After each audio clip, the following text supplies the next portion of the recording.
திமுகவை நம்பாதீங்க.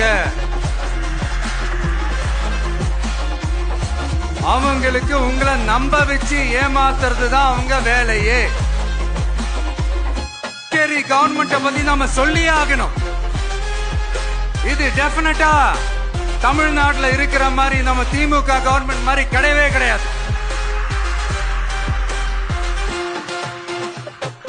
ஏன்னா வேற ஒரு அரசியல் கட்சி நடத்துற நிகழ்ச்சியாகவே இருந்தாலும் அந்த நிகழ்ச்சிக்கு தன்னெழுச்சியா வர நம்ம மக்களுக்கு பாதுகாப்பு கொடுத்து பாரபட்சமே காட்டாம இந்த கவர்மெண்ட் நடந்துகிட்டு இருக்கிறாங்க. அப்படிப்பட்ட இந்த புதுச்சேரி கவர்மெண்ட்டுக்கும் நம்ம புதுச்சேரி சிஎம் சார் அவர்களுக்கும் இந்த நேரத்தில் என்னுடைய மனப்பூர்வமான நன்றிகளை தெரிவிச்சுக்கிறேன்.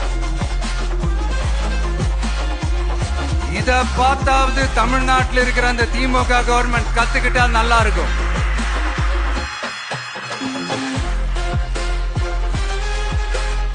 ஆனா அவங்க கத்துக்க மாட்டாங்க. பரவாயில்ல, வரப்போற எலெக்ஷன்ல 100% கத்துக்குவாங்க. அத நம்ம மக்கள் பாத்துக்குவாங்க.